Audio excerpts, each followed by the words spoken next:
everyone! This is me, Miriam. For today's video ay gagawa tayo ng simple dish lang. So, ito yung ating gagawin is yung baked beans. Ayan, nasa can siya. Then, we have 2 eggs and onion, garlic, and the spring onions. So, let's cook with Miriam. We cook simple and easy Chinese and Filipino recipes.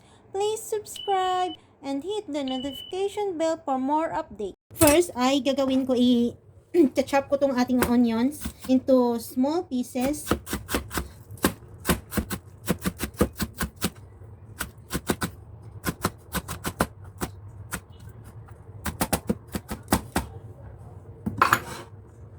Then yung ating garlic.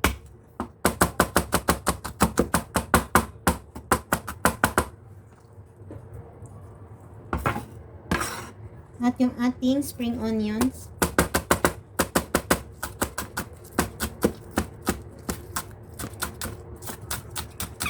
Yung spring onions ay itatoppings lang natin mamaya. So, this is it. And ang ating egg, ayan, ika-crack natin siya.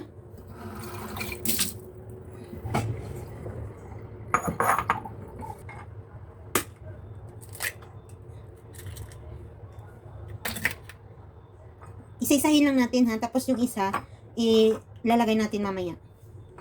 Salt.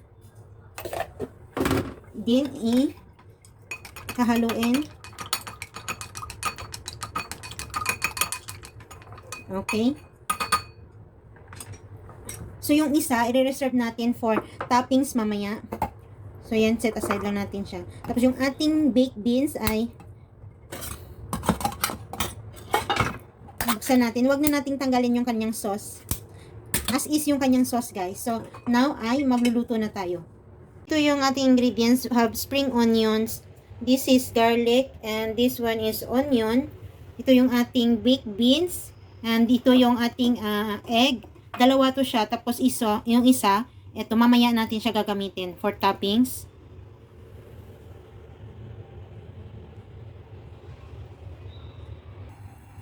So, ang gagawin natin ay maglalagay tayo ng oil.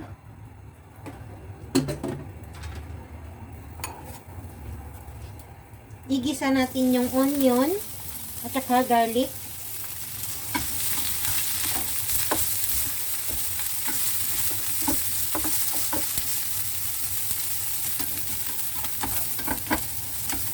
Then, ilalagay natin yung ating beans.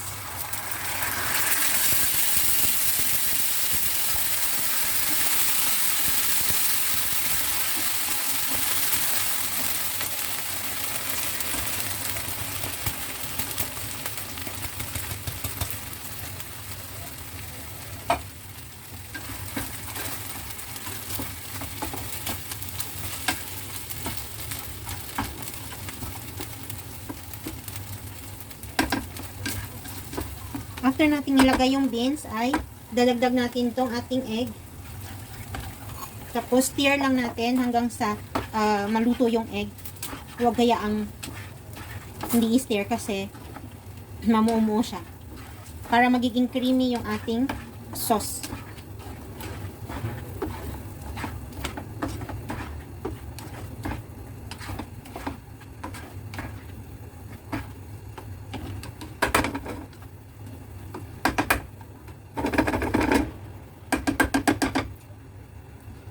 Then, yung ating isang egg ay ilalagay natin dito sa gitna.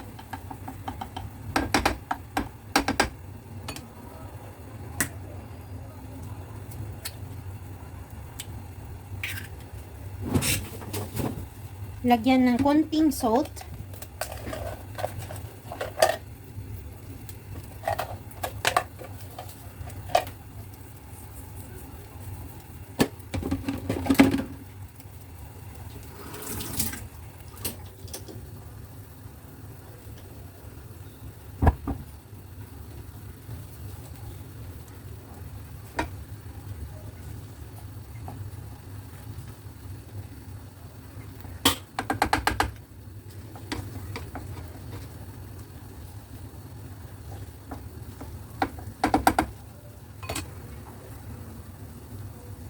Then, spread natin itong ating spring onions.